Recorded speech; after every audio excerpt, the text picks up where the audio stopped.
I am Gautam Kumra, Chairman of McKinsey Asia, and you're listening to the Future of Asia podcast series. The Asian century has begun. The region is now the world's largest economy. As Asia's economies evolve further, the region has the potential to fuel and shape the next normal. In each episode, we are going to feature conversations with leaders from across the region to discuss what Asia's rise means for businesses across the globe. Join us.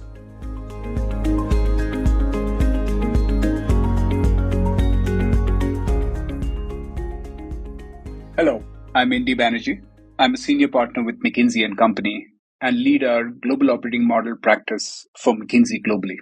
I've led 100 plus global programs across Fortune 250 companies across 28 countries, transforming both their global operating model, but really transforming the enterprise with new growth engines. I'm very excited to have a discussion today with some of the foremost thinkers in this space. And let me just introduce them. First, I have with me a very dear colleague, Fabrice, who is a partner with McKinsey in our Singapore office. Fabrice specializes in coaching senior executives of enterprises, helping them understand the challenges that exist in the new emerging marketplace and how to navigate them at the level of seniority that they are, and to explore the possibilities that really exist both for their enterprises and for themselves. Welcome to the podcast, Fabrice. Thank you, Indy. We also have two wonderful leaders joining us who actually lead some of the largest global capability centers and are joining us for this podcast. First off is Pravin Goel. He's the managing director and the leader of GCCs for BlackRock. Pravin has very deep expertise in driving global business success, especially across both operations and technology. He has a passion for innovation as well as for leadership and in fostering the unique One BlackRock culture across the entire footprint that he works in.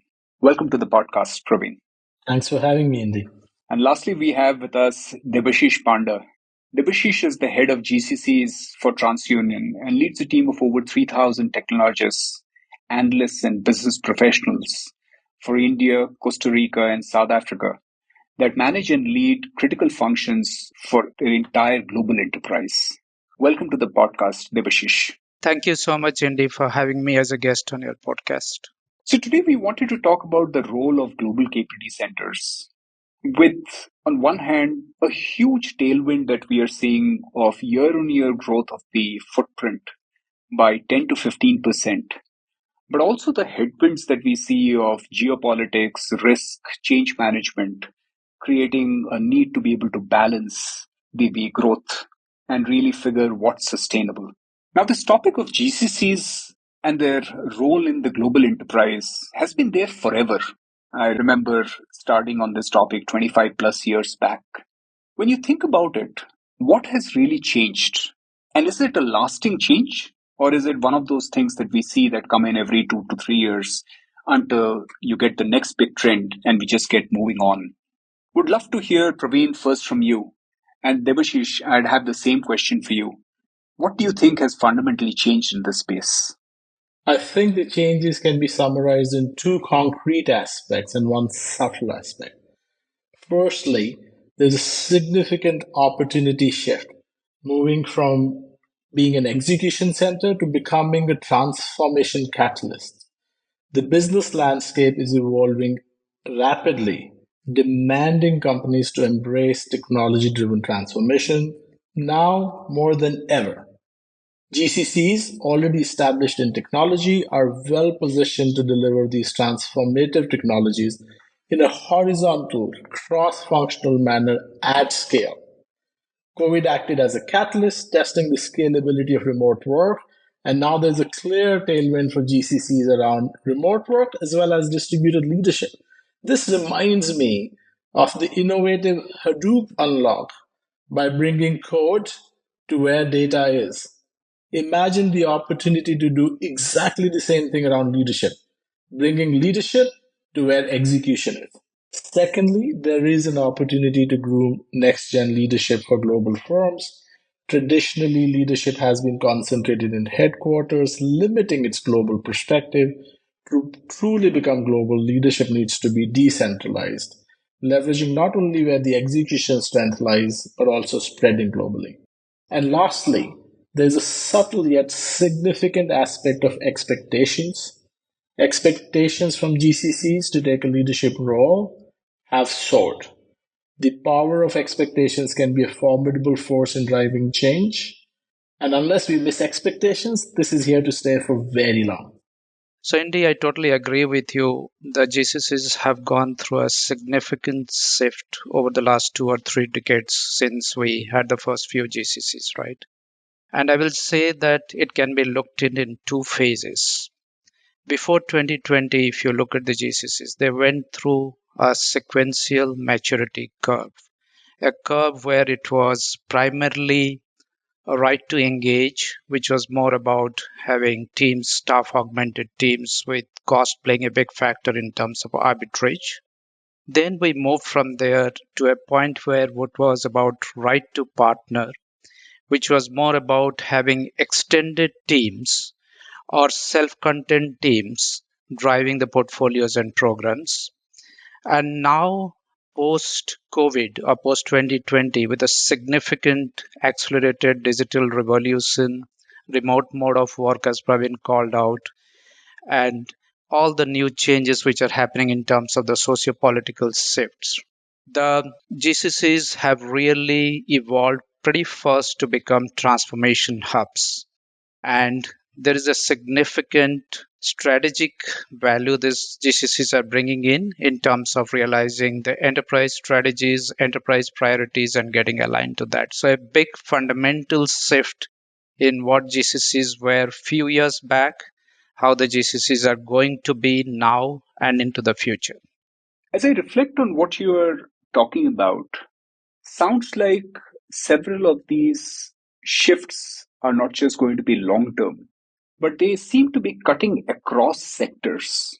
You, of course, are some of the key players in the financial services sector, but the themes that you spoke across seem to be cutting across the sectors with regard to global operating model, whether it is the ability to make a significant shift in ways of working. Is there a variation that you see which would be sector specific? For example, within Praveen, for you, in the work that you do at BlackRock, or Debasis specific to the kind of work that you do at TransUnion, versus what's really horizontal? These are changes or fundamental differences that are actually happening across every single sector. Pick of sector, it's exactly the same. How would you characterize the difference between the two? Praveen? Sure, thanks, Indy. I mean, clearly, other than the remote work and distributed leadership, the other big one, which has both the horizontal cross sector thing, but also specifics in financial service, and I'll touch upon both, is technology. If 2007 is known as the year of the iPhone, I don't think it's a surprise to anyone that we are living in the era of the Gen AI.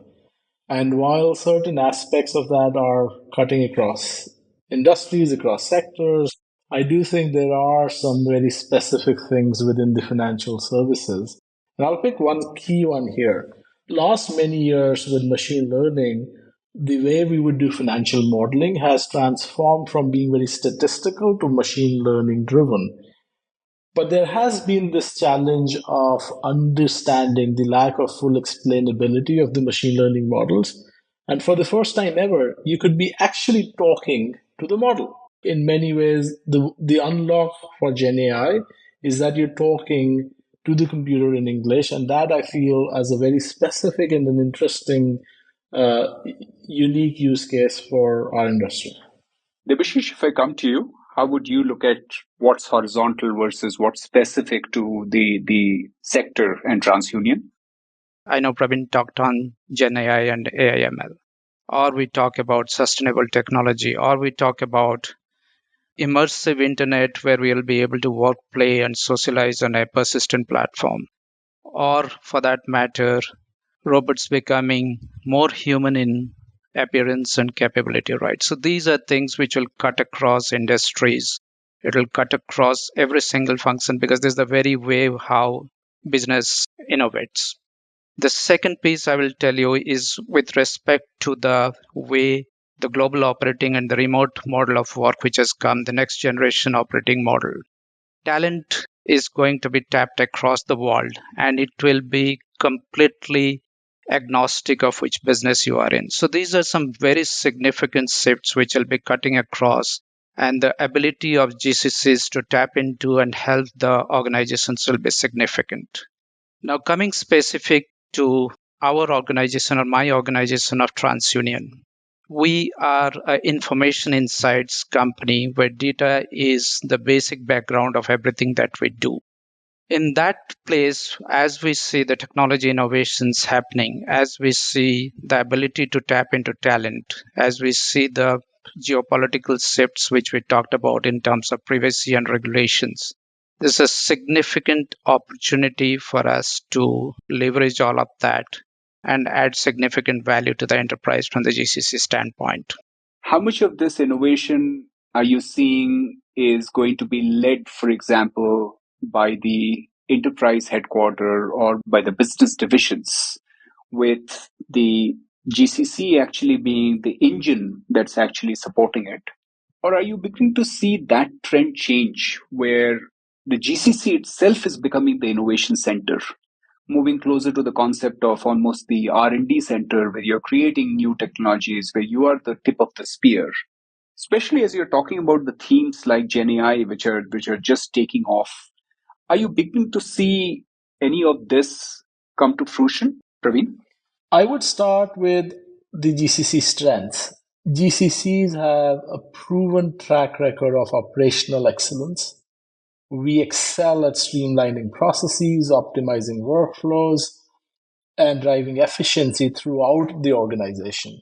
Additionally, we've developed what I would call a mosaic of perspectives across diverse markets, client segments, and regulatory landscapes. I don't know if there's any other such setup across the enterprise that has that kind of diversity. Now imagine channelizing the same energy, the same discipline around optimization on the workflows, and the power of diverse perspectives into the realm of innovation.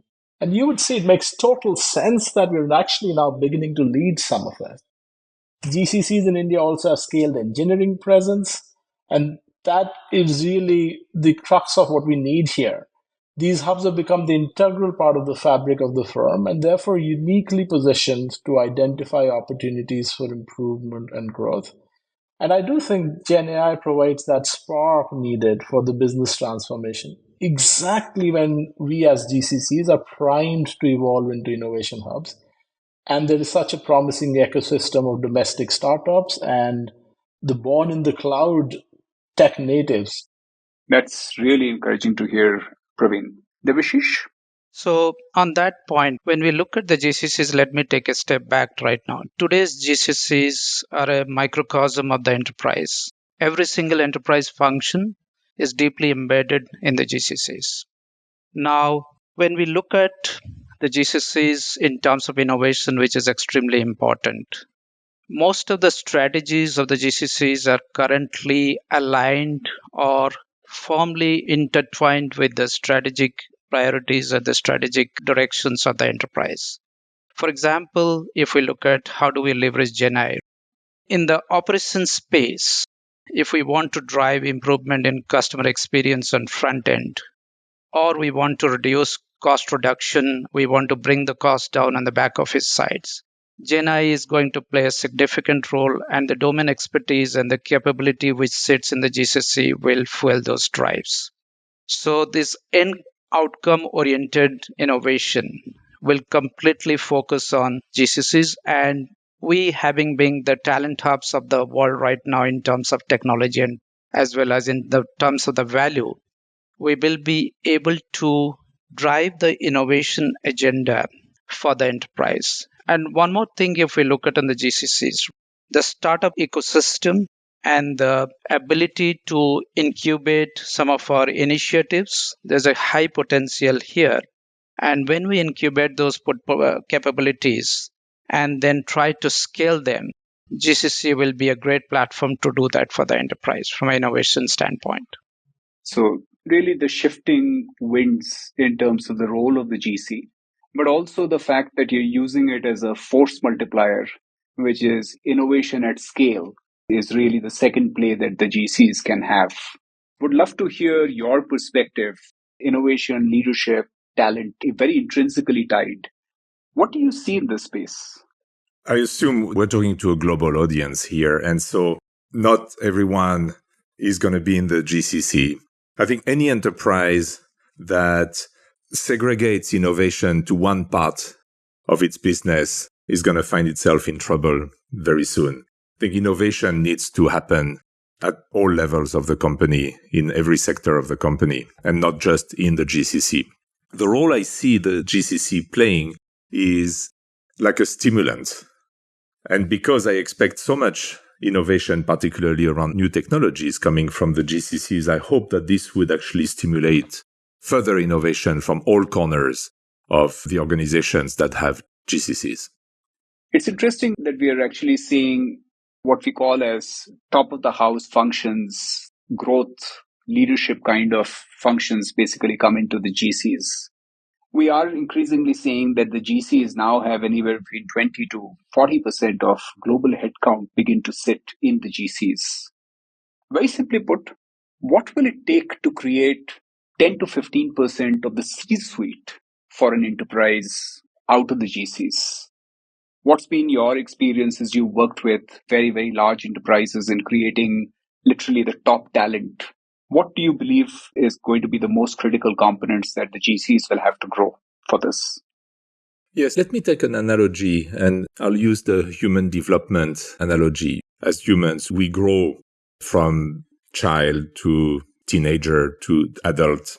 And at each stage of our growth, each stage of our development, we build new capabilities, but we also increase our level of consciousness. We start seeing the world in a much more inclusive way, much more comprehensive way. And so I think the GCCs are going through this evolution from the early stages when essentially a GCC was a cheap resource to deliver automated processes and with predictable inputs, generating predictable outputs. And that's the infant stage. And over the years, we've seen GCCs evolve and grow in maturity, progressively getting the right to partner with global functions. And now, really, increasingly, having earned the right to set the agenda for the whole organization, and they have reached the adult stage. With the adult stage, of course, we're no longer translating predictable inputs into predictable outputs. We're having to deal with an increased level of complexity and unknown unknowns, as I call it. So we don't know what's waiting for us around the corner. We're managing deliverables at a stage of complexity where we don't necessarily understand the relationship between our inputs and our outputs. And so I think as the GCCs have grown through these stages of development and are now increasingly having earned the right to set the agenda, they've grown and are capable of managing a level of complexity that has earned the key leaders of GCCs to actually occupy the most senior roles in companies. So that's the way I see the evolution. And that parallels also the evolution of leadership that we've seen in every sector, where the world has become a lot more complex and requires a level of consciousness that is much, much greater than what we needed to run a corporation 30 years ago or 60 years ago. Very interesting analogy, Fabrice, as I look at this. Just applying the analogy of human and biological growth to an enterprise, which is a very, very interesting theme. Pravin and Debasis, do you see evidence of the C-suite leadership, 10% of that beginning to move in? What's your sense on it? Are you seeing this in the industry? Are you seeing this in your sector?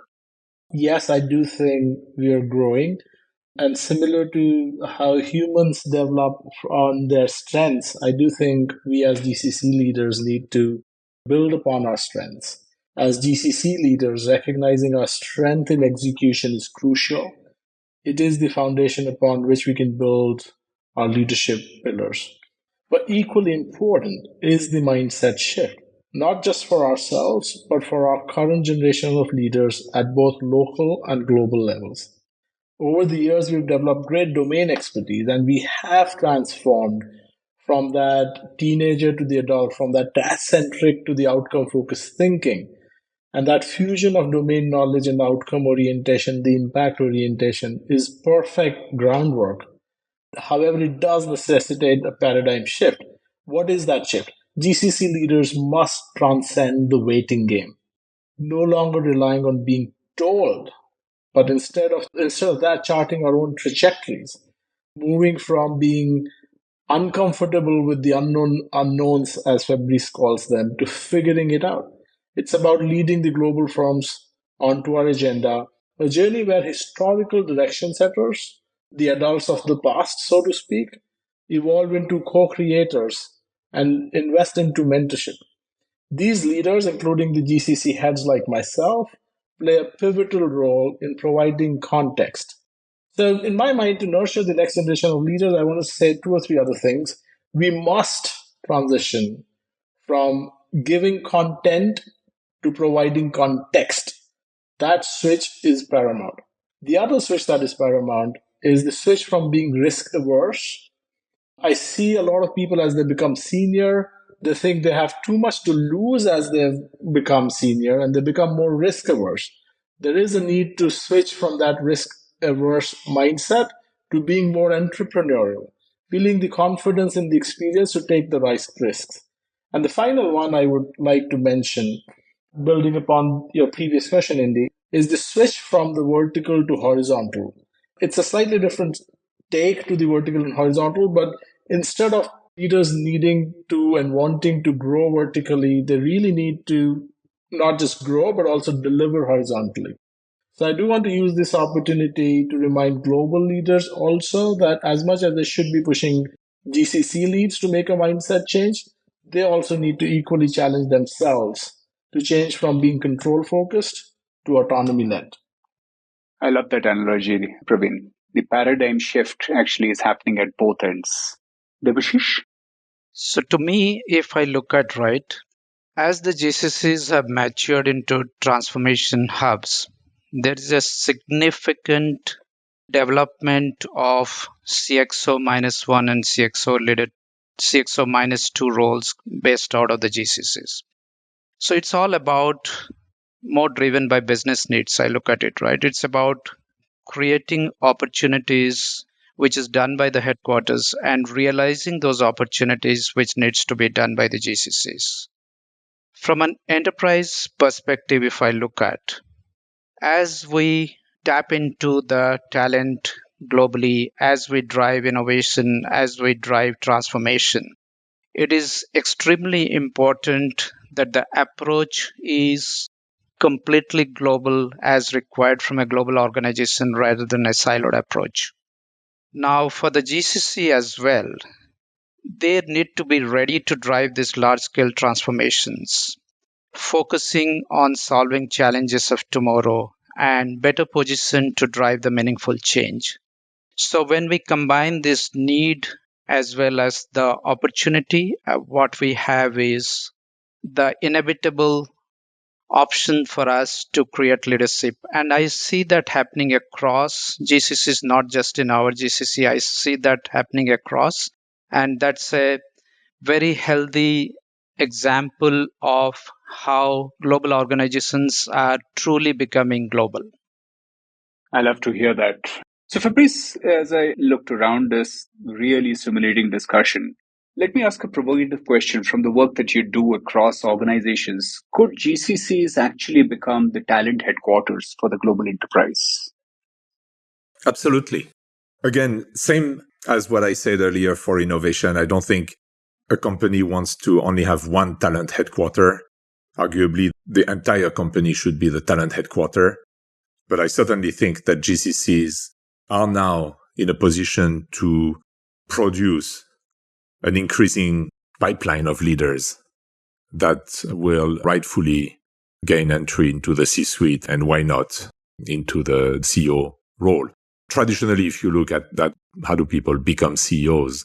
There was a very small number of roads that you could take. One is the road of the business, so sales or marketing, and you get roles of increasing seniority, and eventually that leads you to the CEO role.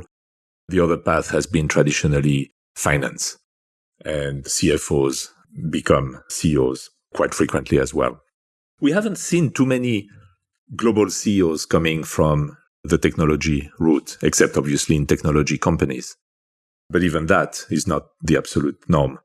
So I think in order for the GCCs to produce more global leaders, and that can gainfully become C-suite and become CEOs in the future, I think we need to go back to the fundamental mindset and elevation of consciousness that we talked about. I love Pravin saying, first of all, you got to learn how to play to win and not just play not to lose, because that's not how you become a CEO. You need to know when to take risks. And obviously, when you come from a legacy of operating with high reliability, high predictability at a predictable cost and with extremely low levels of errors, that's not necessarily the mindset that conditions you to being ready to play to win. You tend to avoid making mistakes. So there's a mindset shift here.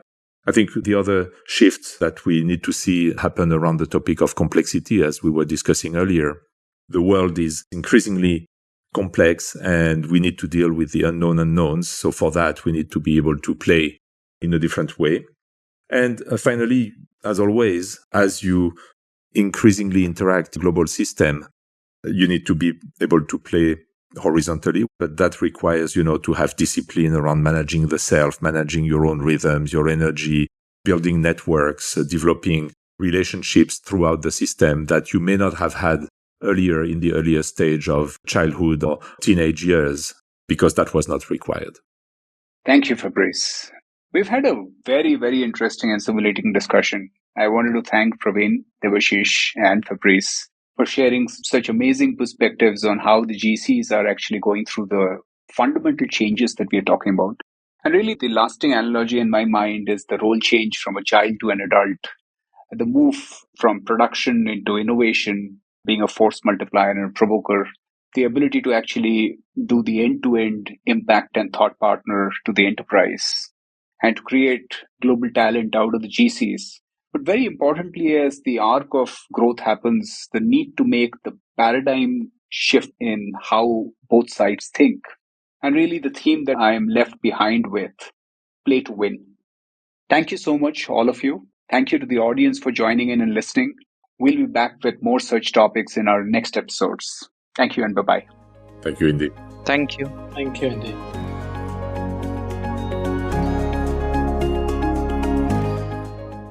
You have been listening to the Future of Asia podcast by McKinsey & Company.